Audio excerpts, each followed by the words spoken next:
Our world is warming, sea levels are rising, and populations on the coast are at risk. Do we need to build cities that float? Welcome to Roundtable.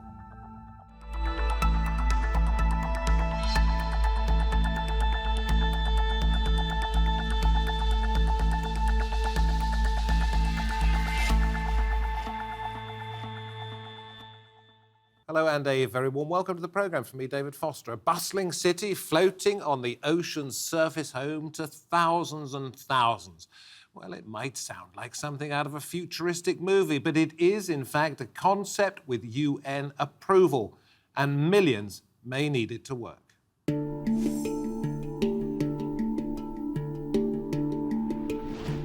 With sea levels rising, cities, towns and villages are in danger. As many as 300 million people in 90% of the world's coastal cities will be at risk of flooding by 2050, according to one study. And the rise is said to be accelerating, reaching well over half a meter by the end of the century, says another recent report. So one bold idea is to create cities that float. Architects have unveiled plans for Oceanics, the world's first sustainable floating city that could house 10,000 residents on 75 hectares. Right now, it's only a concept, but the head of Oceanics project says the technology needed to build it already exists. Floating settlements are not a new idea, but are they a realistic solution to rising sea levels? Okay, let's get talking. Time to introduce our guest today from San Diego in the United States. We welcome the chief exec of OCEANIX, that is Marc Collins. OCEANIX being, as we just explained, the world's first sustainable floating city concept. From Nairobi, Isabel Wetzel from UN Habitat, which promotes sustainable towns and cities for the world's population. And with me in the studio, Paul Dobraszczyk, the author of Future Cities, Architecture and the Imagination, concerned that floating cities could perhaps only be for the very well off. And analysing Kjae, the futurist who says floating cities alone cannot save us from climate change. Thank you all very, very much indeed. Isabel, let's go to you first of all. On behalf of the United Nations, you can talk about, you're in Kenya, but you can talk about the world per se. And I'm wondering how many people are in danger of losing their homes and therefore will need rehousing because of climate change. Hundreds of millions? Thank you for having me. So one of the biggest issues is, of course, that climate change is impacting coastal cities probably more than other cities inland. And that is because traditionally and historically, people have located along water bodies more than somewhere else. And so that now means that today, most of the mega cities of the world are actually also located along coasts around the world, and they are continuing to grow rapidly. And in addition to the mega cities, of course, you also have a lot of secondary cities that are growing rapidly along the coasts. And so what that means for the environment is that there will be a lot of risk for biodiversity loss, for housing being destroyed because of climate change impacts, etc. So generally, there's a huge challenge, which now means for the population around the world and the UN also that we need to really rethink how coastal communities can sustain their livelihoods, how we can build safer housing, how we can also increase resilience against climate shocks. Yeah, as the land is eroded or sea levels simply rise, then the number of people needing somewhere else to live is only going to increase because, as you say, more people are coming down towards the coast. They won't have anywhere to go. So something like this radical thinking, if you like, is this the answer? Well, it is one of the many answers that there could be. And we as UN Habitat are, of course, willing to explore what answers there could be on the urban side of things, given the fact that, of course, the majority of the world's population now live in cities. And so this is why we have looked at the viability of OCEANIX project and of the floating platforms that could form a whole floating city as one of the ways that could maybe lift the pressures of the coastal populations. Okay, so let's go to Marc, head of OCEANIX, which we've referred to a couple of times. Now, you don't know where this city, if it is to be built, will be sited, what part of the world. Perhaps you could tell us where you'd most like to see it. But let me just give some background. You were tourism minister in French Polynesia, and you saw firsthand, I think, the danger that rising sea levels presented 12, 13 years ago before it became a mainstream idea. Thank you for having me, David. And exactly, back in 2007, 2008, I was a tourism minister, and part of my portfolio was to look at the exposure of our tourism infrastructure. So think about airports, 48 airports, over 118 islands in the South Pacific, all built at sea level. All of our hotel infrastructure, all of our water, sewage treatment, electrical systems are all at water level. So in 2007, you started hearing some basically glaciologists and climate experts saying, you know, if this continues and if sea level rise does accelerate, countries like French Polynesia, like Vanuatu, like Tuvalu, like the Marshall Islands, like Niue, all of these atoll nations would potentially be submerged by 2050. So when you're in government and you're thinking about large infrastructure, public works, you have to take that into account. So that was my first exposure to the alternate, you know, to start thinking about what do you do when you have people across all these small islands? And that's where you open your mind to ideas that may sound futuristic even today, but that have been around so floating cities for a long time. Let's get to Oceanics itself. You don't know where it's going to be.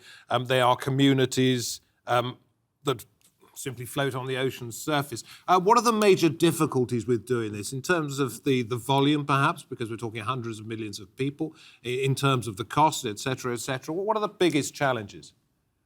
So I'd say in this, we've been talking about floating cities worldwide for at least the last 50 years. So if you go back to the 1960s, the Japanese wanted to build them in Tokyo Bay. Some of the most famous architects worked on that. You had Buckminster Fuller had a full plan for Tokyo, then for Chesapeake Bay in the United States. So this is not a new idea. What has brought it back to the forefront, I believe, are the two pressures. Isabel mentioned that a lot of people are moving into cities worldwide. The numbers are staggering. We're talking about 2 to 3 million people a week that are moving into cities. Over the next 40 years, you'll have to double the amount of built infrastructure around the world. And many of these cities, 90% of megacities are coastal. And so sorry to stop you there, Marc, because we do know some of the background about it. I'm trying to explore the challenges that you would have if you were putting together a floating city. I mentioned cost, I mentioned the number of people, and so on. So the challenges are mainly political today. We do not feel that the challenges are funding. Since we've discussed this project and unveiled at the United Nations in April of 2019, we've had huge interest from every quarter. We've talked to sovereign funds, we've talked to hedge funds, we've talked to real estate investment funds, and there's a lot of interest, but everybody wants to see the first one. And the first one depends on political will. So, David, I'd say that the biggest hindrance to floating cities anywhere in the world is political will to get these started. So we're talking to a number of governments, and we're trying to see where there is the best fit in terms of need. You know, what does the population actually need in that locality? And funding as well. Smashing. Look, we will come back to you, and feel free to say whatever you want at any time in the programme. Let's bring it back to the studio. I was going to ask you about the history of floating cities, Paul, first off, but Marc's mentioned that a little bit. We'll come to you in just a second. Is this, you're somebody who tries to see what might happen, Annalise, down the line, not just 50 years, maybe 100 years. Is this the answer? It is one of many plausible ideas for the future. And when I speak about future or futures, I think the S in futures is the most important because, again, we have a tendency to create systems that only, for the few, that only benefit the few. And one of my favorite thinkers, of course, the architect Buckminster Fuller, who was also a great inventor, he said there's no point in trying to exhaust and rethink old models that are not working. We need to completely think of new things in order to have plausible ideas for the future. So yes, it is one of many, and especially looking to the Nordics. I'm a Copenhagen Goodwill Ambassador, and there's a very interesting program recently it's called Snow How you can see back traces to thousands and millions of years, how climate changes have affected us. So it's a very good way to prepare for worst case scenarios. And in Copenhagen, actually, now on the drawing table as we speak, I think the final touches are being put to a new project called Holmen, which will have 380 new companies working there. It's green development, and the The GDP in Denmark is 3.5% of that comes from green innovation. So I see this as a test bed. It is planned for 2040, and it is in a way almost like a living test bed for that. And we see small ideas happening around the world. So we just need to get started. I'm sort of wondering though, why these problems have been around for a long time. Why has it not happened before now? Is it because now we've reached the edge, and if we don't sort this out, then we as humankind will drop off? Or were there difficulties in the way other than political will? I mean, I think there's a key moment. So in the Osaka Expo 1975, a floating platform was a great success. I think it was called Aquapolis or something like that. And it seemed at that point that the world was ready to actually buy into this idea. But actually the problem has been the market, that there hasn't been a market that has developed for this kind of idea of new idea of urbanism. And I guess... And I'm wondering why. Well, I mean, from my perspective, it is obviously more expensive to build on water.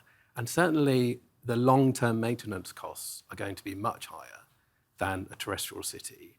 And when you look at existing projects, particularly projects like oil platforms, and there's an amazing group of platforms off the coast of Baku in Azerbaijan, was built in the 1950s by Stalin, which still survives. A huge development. It's not floating, but it's out to sea and it's on piles. The problem with that is actually maintenance. But it isn't one of the dangers that these could become like luxury Caribbean resorts for the rich and famous only? And I'm reading that at the UN, you may like to comment on this one, Isabel. At that UN roundtable you were talking about, there was a real estate developer called Leila Goran, New York City, who said, this is a developer's dream. So they see it as a chance to make millions and millions. And it might be that only the very rich could afford to go there. That's always been the social issue, I would say, with these projects. And you see that most clearly, I think, with the work done by the Seasteading Institute, which dates back about 10 years now, co-founded by Peter Thiel. And the idea for those projects, and it's still not off the ground because they can't find the investment to do it, is to build a city that is effectively a separate country. And really the idea behind that, from what I see, is kind of almost like a kind of an anarchic image, but of total kind of freedom for the super rich and the elite to be able to develop without any government. So let's throw this one at Isabel. Indeed, any of you who want to comment on this one. First of all, Annalise, yeah? I just want to say there is a big cognitive dissonance here, and the Nordics are saying, well, even we are climate pioneers and we understand that it's happening. In fact, if this iceberg is not melting outside your window, you think that it's happening far away. So I would say, can we afford not to start immediately? We cannot stop any longer. The teenager who actually turned 17 3 days ago, Greta Thunberg, says it is time to wake up. So it took a teenager from Sweden to try for us to wake up and smell the coffee. So we have to stop talking, we have to start doing. So I think we cannot afford to wait any longer. But how do you make it, Isabel, that it is for those people who are in most need rather than those who can easily afford it? Well, I think this is one of the biggest challenges that there is. I mean, I think setting aside these ideas that have previously happened of developers' heavens and rich people's heavens and so on, we are actually talking about the majority of a global population who is most at risk of climate change impacts, and that is the populations that live along the coasts of the global south primarily. And so we have examples even of last year of big climate change impacts happening and flooding whole coastal cities like Beira in Mozambique. And this is really the question that we want to ask. And I think also that now new ideas of these floating platforms and cities are trying to tackle as well. How can you cater towards those populations that are most in need of such kind of new innovations and technologies? However, and I think this is sort of a critique throwing back to the team in London and everybody on this call, is how would a country like Mozambique or a city like Beira be incentivized to actually cover these kind of costs, or who else instead of the government would be willing or would be capable of funding such kind of platforms. Okay, well, let's throw that one to Mark, if we may. Wonderful. I just want to keep it moving. Yes, thanks, David, and great input from Paul and Anne. And we definitely have been thinking about this for a long time. And in part of our discussion with the UN team is how I think the first call we had with the UN over a year ago was how can we make this work for the global South? So we're very clearly aligned, our entire team, whether it's our architects, our Danish architect Bjarke Ingel, whether it's our environmental art group, Olafur Eliasson, our MIT development team on engineering, everybody's aligned to say this has to work from a financial perspective for the global South. This is not a project. Oceanics is not about building luxury resorts or luxury condominiums for anyone. And I'll push back a little bit, Paul, on the cost. So you did mention Aquapolis in 1975. That was the World Expo. And yes, those were very expensive structures. But what has happened in the last 45 years since is that the cost has come down to build floating infrastructure, particularly concrete caissons. So these are just floating concrete boxes. And here's what's very interesting. Coastal cities have an opportunity to expand through land reclamation, which is incredibly bad for the environment. It basically decimates the marine ecosystem. Today, the cost of floating is becoming cheaper than the cost of putting sand into the ocean.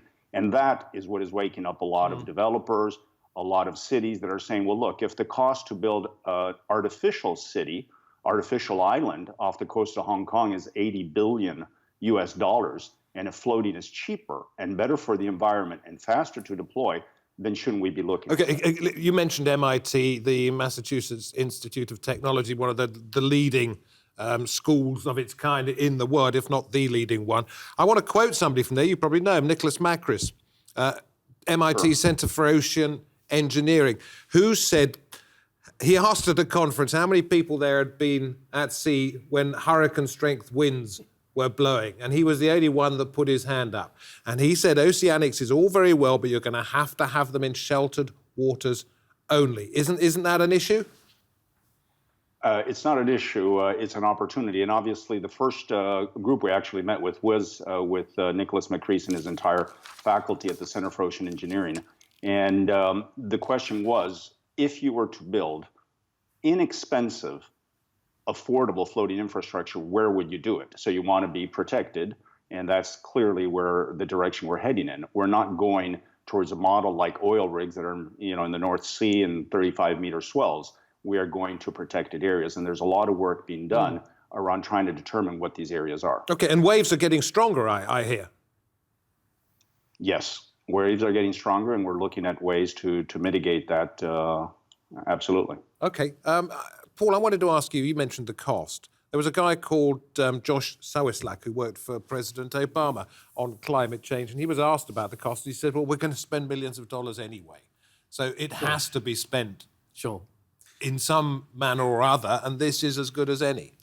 Well, I mean, my question is, we see the way cities like London and Western cities are being developed at the moment, and it's difficult enough to get any money at all to build housing for the poor and the needy. And for me, the question is, there seems to be a disjunct here between what's actually happening in cities, the way cities are being developed at the moment, and what we really, really need. How are we going to get the type of investment that we need that is not solely about profit making? Which leads us sort of rather nicely back to the year 1516, when a book called Utopia was published by Thomas More, in which he wrote about an island community. Is it sort of London? And therefore, is this some kind of utopian fantasy that it could be available for all those who really need it? I don't think it necessarily is. I just think I saw a really beautiful project in Amsterdam that was about 100 floating houses. It was on a lake, so it wasn't actually in the sea. But for me, the beauty of that was how it connected to the existing infrastructure of the city, and also how vulnerable those houses seemed. To me, that was it's a way of displaying and embracing the fact that when you build on water, you are more vulnerable But actually, and you isolate people to some extent as well, which is when we come to the social side of things. Yes, we need to... Annalise, tell us about that, because if you put people offshore, Yes. you have to be able to connect them to people on land, otherwise they will become empty communities to some extent. Absolutely. I Totally think it's disconnected. a gradual coming to your senses, progressive planning. We've already seen, I had the honor to go to Peru, Lake Titicaca, where people have been living for hundreds and hundreds of years in floating cities. And obviously it was very much, we had... Floating houses or floating cities? Floating islands built on hay and obviously grown. There was even a school, and they used solar panels. So it's interesting to see, but of course, indigenous tribes.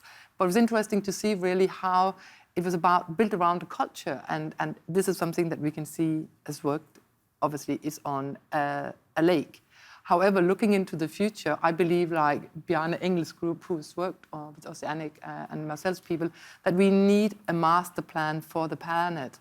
And 150 years is just short term. We need to actually say, what can we do in the next 150 years, looking 3 to 500 years into the future? Because otherwise, we are not planning for the future. We're just doing another smart project, chatting a bit more. Absolutely, we need to be serious. Let's ask Isabel, planning for the future, some kind of grown-up, interconnected, intercontinental, intergovernmental plan. Well, I don't think that kind of a plan exists yet, because a lot of the communities try and plan for their own sort of sake of how they want to develop. But I mean, that point of floating communities already existing for a long time is a good one, because we have cities or communities like those in Lake Titicaca, but also in cities like Lagos, where communities have been living in floating structures, houses on stilts, moving around with boats, etc., for a very long time. So that issue of community building is essential. There's a social fabric of these communities that has been existing for a long time. There's access to jobs, etc., that has been set up in a certain kind of way. So now to break this and bring this out into a new floating city or so is possibly challenging. But at the same time, I mean, we hold true to the fact that if we don't dare new models of planning, new models of city building, we will not really know the answer. Marc, let me come to you, and I've got one other question after that, because we're running out of time. When's it going to happen? So, David, we're in the process right now of determining which government to partner with to develop this, and we feel very confident that we'll be able to announce something in the next, let's say, half year, 6 months of 2020. So this is a great development for us to be able to have a country government that will support this, and that means obviously the permitting side of things, working with the local population, the universities, the researchers, to find out what the needs are there. Now, I want to clarify something, that these infrastructures that Oceanics and our team is looking at are very close to shore. We definitely do not, no one on our team wants to build something that is separate, that has its own laws, anything like that. We are absolutely part of the city. We just want to be seen as part of the kit of tools that a city has in order to expand. Okay, I get it. Come back and tell us when you've got some sort of deal. In fact, come back and tell us the week before, so we can have an exclusive on the programme. Quick thoughts, you've only got a couple of minutes left. What if this doesn't happen? What's going to happen? It has to happen. I worked with the OECD last summer that we need new models for the future. I sit on the expert panel of URA, Urban Redevelopment Authorities in Singapore. And of course, we know that just creating more land with sand is not the way forward, because you make one action and has a reaction somewhere else. So we need to really start experimenting now and not build for the short but for the long term, saying the city plan is something that we roll out over the next 100 years. So deep futures is the key to this, and educate, because the next generation knows that something needs to be done. And while we sometimes in our generation, the 50 plus, the 60 plus, are still talking and nothing is happening, we are losing valuable time. So nothing can be unexplored. Paul, are we going to see a world on water? I mean, I think I agree that we have to. We have no choice. But I also think we need to learn from the diverse range of practices that have been happening for centuries. And these are people self-building their own cities to cope with water. And I think once we start to actually incorporate those and learn and think about how technology can integrate with practices that are already existing. And there could be farms, factories, schools, The key hospitals. is they have to be everything. They have to be as socially diverse as existing cities. Otherwise, you're going to get this isolation. It's inevitable that it will happen unless the social fabric is as diverse and as interesting as terrestrial cities. I wonder, thank you very much indeed, everybody. That's all we've got time for. I wonder what cartographers, those people drawing maps, in 500 years will make of our land. Instead of perhaps seeing it retreat, we will see bits added to it in different parts of the world. Do come back, Marc. Thank you very much indeed. Isabel, good luck with your work. Thank you both for coming into the studio. Thank you, David. It's a great pleasure. Thank you for watching this edition of Roundtable. We'll be back very soon. From me, David Foster, from the team, goodbye for now.